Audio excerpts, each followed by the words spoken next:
안녕하세요. 신바람 신풍입니다. 오늘은 소량 방사선 피폭으로도 암이 발생한다. 방사선 항암 표준 치료에 대해서 한번 알아보도록 하겠습니다. 자, 시사저널에 나온 기사를 가지고 먼저 알아볼 건데요. 먼저 이 기사 내용입니다. 그리고 비행기 탑승 시 방사선 관련한 내용, 이 내용 가지고 오늘 한번 알아보도록 하겠습니다. 자, 나중에 말씀드리겠지만은 지난 15일 날 CT 검사하면서 여기에 대해서 이제 물어봤더니 잘못 가르쳐 주더라고요. 그래서 제가 자료를 한번 찾아봤습니다. 그래서 그 내용을 여러분들과 공유하고자 합니다.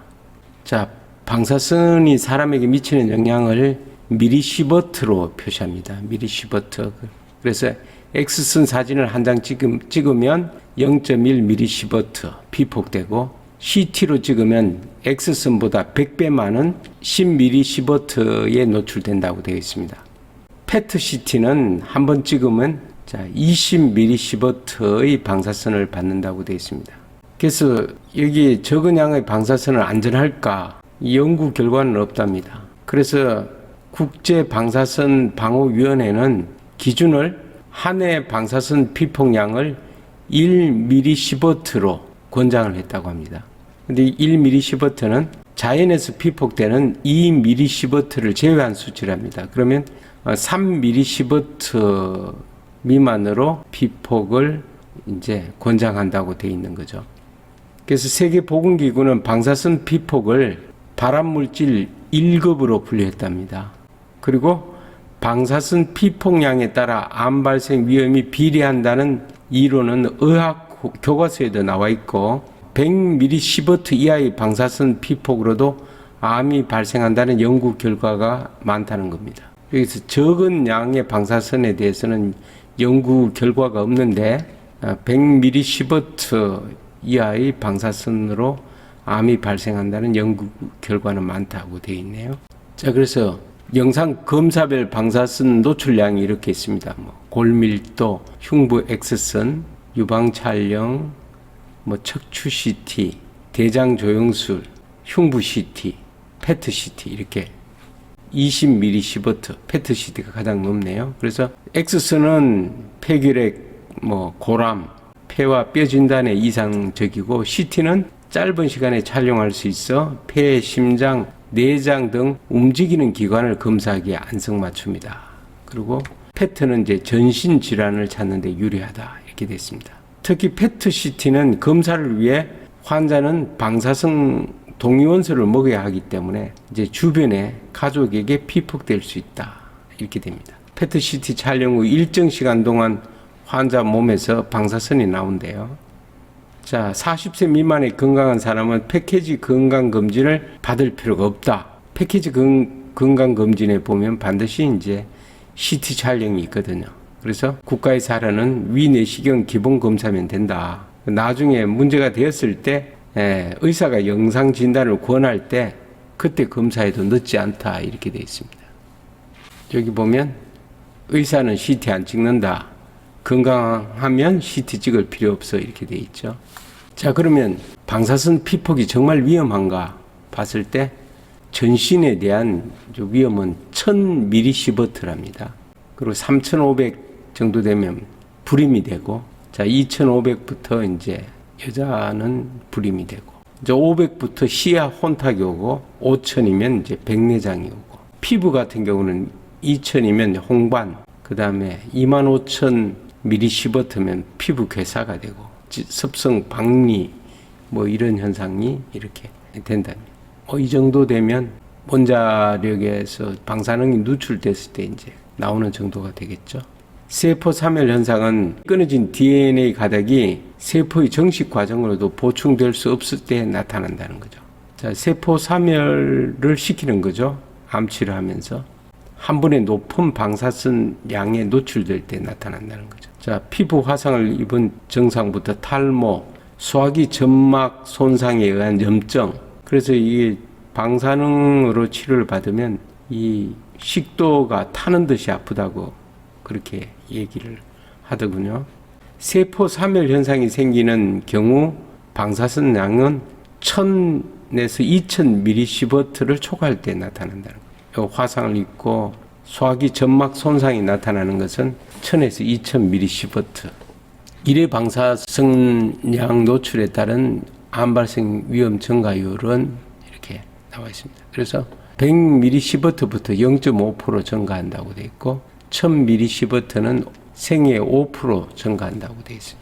이쪽에는 이제 아주 그냥 낮은 위험이라는 거죠. 그래서 이 내용이 이제 나와 있습니다.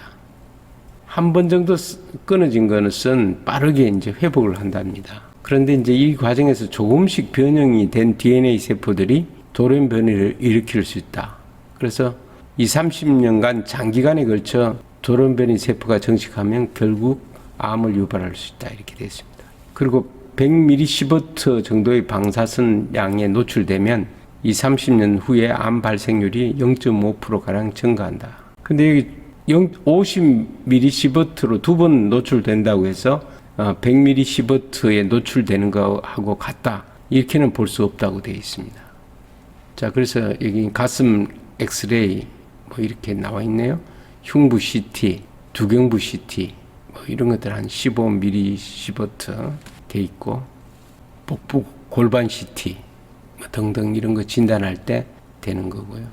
치과의 CT 엑스레이는 무시 가능한 위험이다 이렇게 돼 있습니다. 0.09mS 돼 있고요.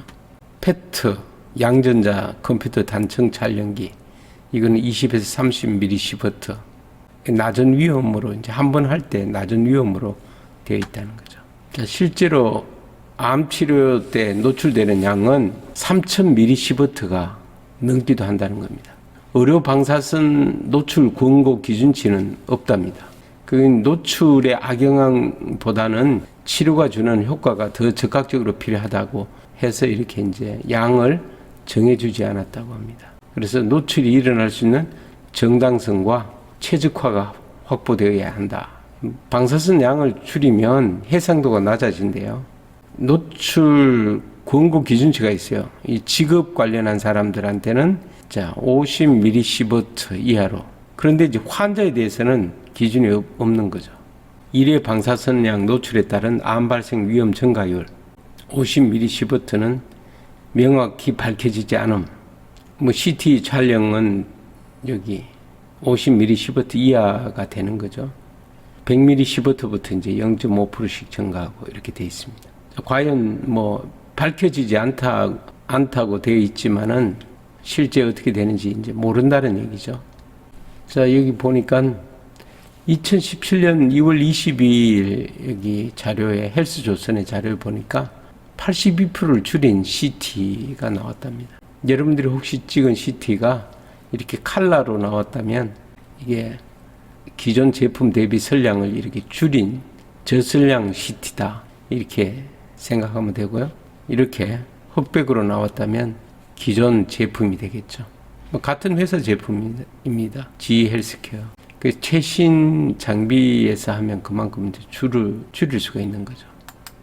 요번에 제가 방사선 안에 데리고 갔을 때 CT의 방사선 양이 어느 정도 되느냐 그러니까 모르더라고요. 일단 간호사분들은 모른다고 그랬고 또 직접 찍는 그분은 얘기하길래 비행기 탑승하는 노출보다 적다 이렇게 얘기를 하더라고요. 그래서 제가 확인해 봤더니 여기 CT는 30mS인데 과연 비행기 타면 노출이 어떻게 될까 이렇게 나왔습니다. 확인해 봤습니다.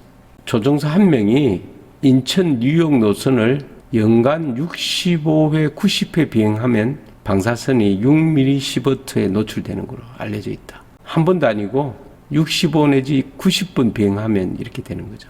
이게 CT 찍으면 해외여행 비행기 탑승 방사선 노출보다 적다고 얘기했는데 거짓말한 거예요, 저한테. 저도 이렇게 속습니다. 그러냐고 그렇게 얘기했죠. 그래서 나중에 이제 조사해 보겠다. 그런데 조사하니까 역시나 거기 근무하는 CT 찍는 분도 잘못 알고 있는 것 같아요. 왜냐하면 거기가 칼란지 그건 제가 확인해 봐야 되겠습니다만은 이 제품으로 했다 손치더라도 82%니까 5분의 1이죠. 82% 줄었다면 이제 5분의 1인데 30에 5분의 1이면 5, 6, 30, 그 6인데 6mS인데 90번 비행한 거하고 똑같은 거죠. 그러니까 한 번 탑승하는 거하고 노출이 적다는 것은 이제 거짓이 되는 거죠. 이게 이제 제주도 비행할 때 문제가 되는 것이 아니고 높은 상공을 나는 비행기, 그러니까 대양 상공을 날 때 이렇게 대기를 통하여 이게 방사선이 노출이 되는데, 이렇게 방사선 피폭량이 늘면 활성산소가 늘어나 면역 체계가 약화되면서 잦은 염증을 앓거나 심할 경우 백혈병에 걸릴 위험이 있다, 이렇게 됐습니다. CT 그냥 함부로 찍으면 안 되겠죠. 그래서 이제 일단 비행기 타고 찍은 거는 미미하다, 이렇게 보시면 될 것 같습니다. 자, 여기는 이제 류영석 원장님이 과학적으로 불완전한 대학병원의 항암치료 나왔는데요.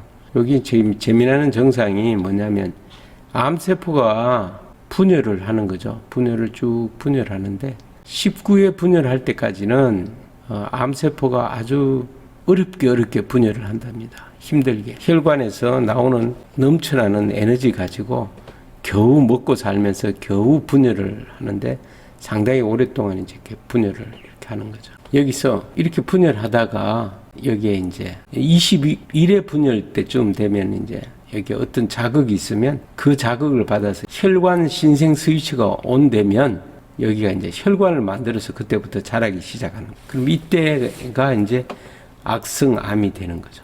이 악성암이 돼도 실제적으로는 이제 우리가 진단을 못 하는 거죠. 여기서 더 분열해서 한 30회 분열하면 이렇게 이제 그때서야 이렇게 진단이 가능하다는 겁니다.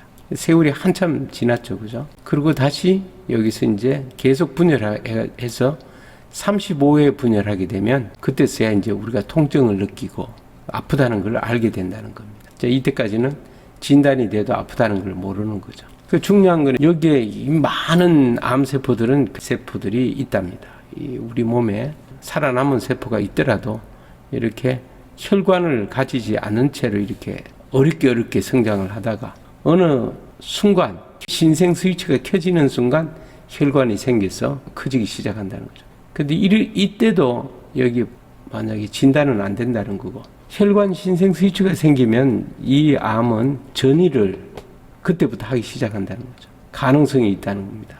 전이가. 그래서 진단 시점에서 이미 전이가 돼 있는데 전이된 지점이 안 보일 뿐이라 이렇게 얘기도 할 수 있고요. 누가 이렇게 혈관 신생 스위치를 자극을 주느냐, 이게 이제 굉장히 중요한 키포인트가 되죠. 그래서 여기에 대해서는 좀 더 제가 한번 알아볼 건데요. 여기에 자극을 주는 게 바로 방사선일 수 있는 거죠. 이상으로 마치도록 하겠습니다. 감사합니다.